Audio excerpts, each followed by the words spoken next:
Bom dia, queridos alunos, tudo bem com vocês? Espero que sim. Então, com esse vídeo a gente encerra a correção da lista de exercícios, tá bom?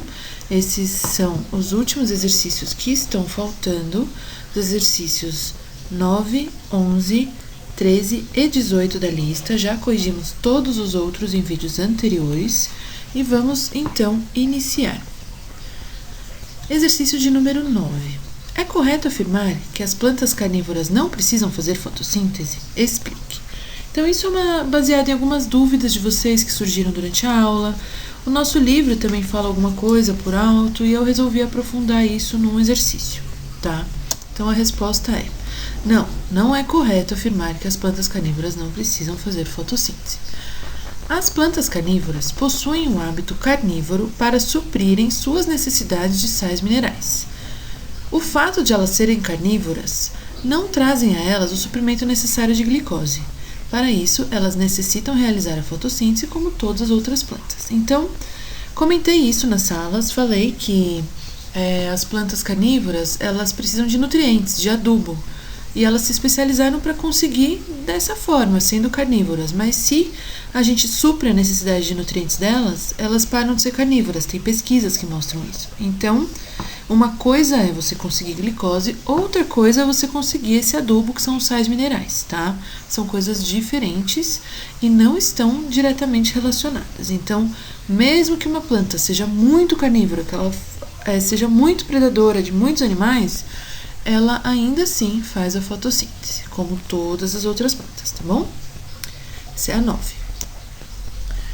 Agora vem a questão de número 11, que eu gosto muito de explorar essa imagem, que eu acho que dá margem para muita discussão. Então, observe a imagem abaixo. Então, tem dois ratinhos, em câmaras, que está sendo explicado no texto a seguir. A imagem mostra um experimento onde ocorrem duas situações. Em A, um rato é deixado em uma câmara de vidro transparente que continha uma planta verde junto ao rato. A situação B mostra que na câmara de vidro transparente havia apenas o rato, sem nenhuma planta verde. As câmaras foram fechadas, vedadas e colocadas em ambiente iluminado. Os dois grupos tinham livre acesso à água e alimentos, tá? Após algum tempo, os ratos de um dos grupos morreram, enquanto os ratos do outro grupo sobreviveram. Em qual situação o rato sobreviveu? Em A ou em B? Justifique. Então, aqui você tem que relacionar essa situação, ver o que tem de diferente aí nas duas câmaras e relacionar com o que a gente aprendeu nas aulas. O que tem de diferente, pessoal? A planta, tá? Então, aqui eu estou mostrando bem a planta com uma seta que liga a planta ao sol. Qual é o processo que a planta pega a luz solar? Fotossíntese. A fotossíntese a planta faz, como eu já expliquei para vocês, para produzir glicose, mas ela acaba produzindo como resíduo um gás que é extremamente importante para nós, que é a chave dessa resposta. Então, vamos lá, a resposta. O rato sobreviveu na situação A. Isso ocorreu porque, como as câmaras A e B estavam vedadas, não entrava oxigênio de fora.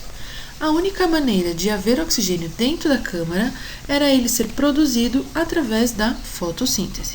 Na situação A, existe uma planta junto a ele e essa planta produz oxigênio através da fotossíntese. Então, o ratinho sobreviveria na situação A, os ratos do grupo A, por causa da fotossíntese que a planta produz, que apesar dela não produzir para a finalidade de fazer oxigênio, nesse caso é o que importa. Ela está fazendo oxigênio e é o que está mantendo os ratos desse grupo vivos, tá bom? Se tiverem dúvidas, anotem que no momento futuro a gente vai poder tirar essas nossas dúvidas. Questão de número 13. Uma pessoa disse a outra que não se deve ter vasos de plantas em nosso quarto, pois à noite a planta consome gás oxigênio e isso pode matar a pessoa por asfixia. Você concorda com essa afirmação? Justifique com base nos conceitos aprendidos no bimestre. Então, assim, essa questão, tem muita gente que tem dúvida, tem muita gente que fala que sim, tem muita gente que fala que não. Nas nossas discussões a gente chegou a algumas conclusões, mas é bom a gente registrar tudo, por isso que eu passei esse exercício também. Então, vamos à resposta. Não, eu não concordo, tá? Tem argumentos que fariam a gente concordar e argumentos que fariam a gente discordar, então eu vou discutir isso a seguir. As plantas não realizam fotossíntese no período da noite, elas apenas realizam a respiração celular. Isso faz com que de noite no quarto elas respirem oxigênio, assim como nós, competindo por ele. Isso é um ponto negativo. Porém, a quantidade de oxigênio em um quarto é muito grande e suficiente para que os dois organismos possam respirar. O mesmo ocorre quando dorme mais de uma pessoa no quarto, não tem problema. Então, eu não concordo com a afirmação, tá? Então, explicando para vocês, é o que eu disse. Seria ruim se fosse uma situação extrema. Muitas plantas num quarto vedado, a pessoa com problemas respiratórios, mas isso não acontece numa situação normal.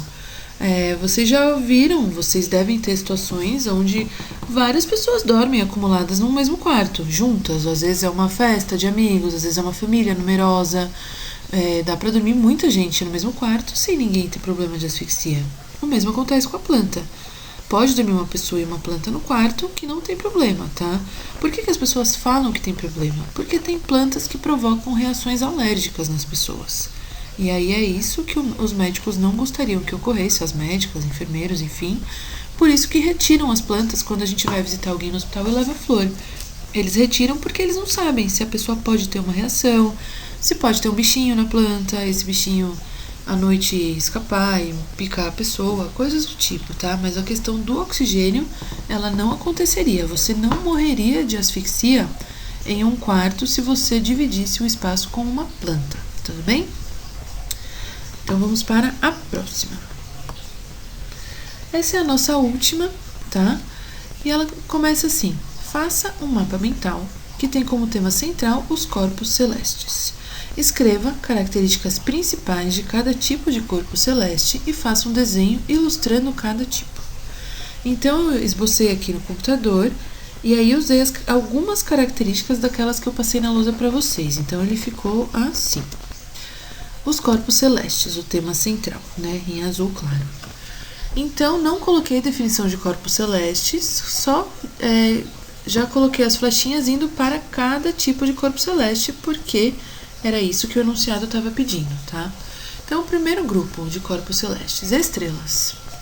Estrelas são corpos de grande massa que emitem luz própria. E em cima, pedi para vocês desenharem, mas eu preferi colocar imagens ilustrativas que eu achei que ia ficar legal para vocês verem esses corpos celestes diferentes. Então, em cima tem uma estrela, não é o nosso Sol, é uma estrela de uma galáxia distante, mas só para ilustrar a questão, tá bom? Ao lado da estrela, em verde, tem os planetas, tá? Circulado de verde. Planetas, então, são definidos como corpo de menor massa que as estrelas e que não emite luz própria. Além disso, orbita uma estrela. Lembrando que orbitar, coloquei na lousa para vocês, significa girar em torno. Então, planetas giram em torno das estrelas, tá bom? Para ilustrar, coloquei a foto de um planeta Saturno, tirada de um telescópio, tá? Essa foto é real. Embaixo dos planetas, eu escrevi sobre os satélites. Satélites, então, são corpos de pequena massa que não emitem luz própria e orbitam os planetas. Eles podem ser de dois tipos. Então, de novo, se tiver uma pequena massa, não emitir luz própria e orbitar planetas, esses corpos celestes são satélites. Podem ser ou satélite do primeiro tipo, natural, que é um satélite rochoso, formado da mesma maneira que os outros planetas, formado por material do espaço, por aí vai. Como exemplo, coloquei a nossa Lua. Pode ser também um satélite artificial feito pelos seres humanos. Esse aí já é feito de metal, de outros materiais, e ele é construído e ele orbita somente o planeta Terra, tá? Coloquei foto de um satélite artificial aí pra gente perceber a diferença. Tudo bem? Ao lado dos satélites, ao lado mais abaixo, né, abaixo das estrelas, estão os últimos tipos de corpos celestes que a gente estudou, que são os asteroides. Asteroides são um corpo de pequena massa que não emite luz própria e podem ser de dois tipos. Então, o primeiro tipo é o meteoro, que não possui órbita definida. Embaixo coloquei a imagem de um meteoro. E do outro tipo é um cometa, que é um corpo celeste que tem órbita definida, tá? Como ilustração, eu coloquei a foto do cometa Halley, que é um cometa bem famoso que de tempos em tempos passa perto da Terra e a gente consegue ver ele assim como tá na imagem, é bem interessante, tudo bem? Então, ficou aí o nosso mapa mental, espero que vocês tenham feito ele bem coloridinho também, com bastante ilustração, desenho bonito. Quando a gente voltar aí desse nosso recesso, por conta, né, desse nosso isolamento, a gente vai... Eu vou querer ver esse mapa mental de vocês, tá bom? Façam numa folha grande, se quiser fazer uma folha à parte, não tem problema, que nem vocês já fizeram outros corpos, outros mapas mentais, desculpe. E é isso, pessoal. Com isso a gente acabou essa leva de correção da lista de exercícios, encerramos a lista de exercícios. Se por acaso ficou ainda alguma dúvida, reveja os vídeos, dê uma pesquisada no livro, na internet, no caderno, nos slides. Pergunte pro pai, pergunte pra mãe, é um momento gostoso, né, de tirar dúvida, de fazer uma busca junto, de repente é legal. E se mesmo assim a dúvida persistir, não esqueçam de anotar, que no momento futuro a gente vai se encontrar presencialmente ou virtualmente, ainda não sabemos, para tirar essas nossas dúvidas, tá bom? Espero que todos estejam bem, espero que todos estejam em casa, se cuidando, com muita saúde. Estou com muita saudade e nós nos vemos em breve, ou presencialmente ou no nosso próximo vídeo, tá bom? Um beijo para vocês e até a próxima.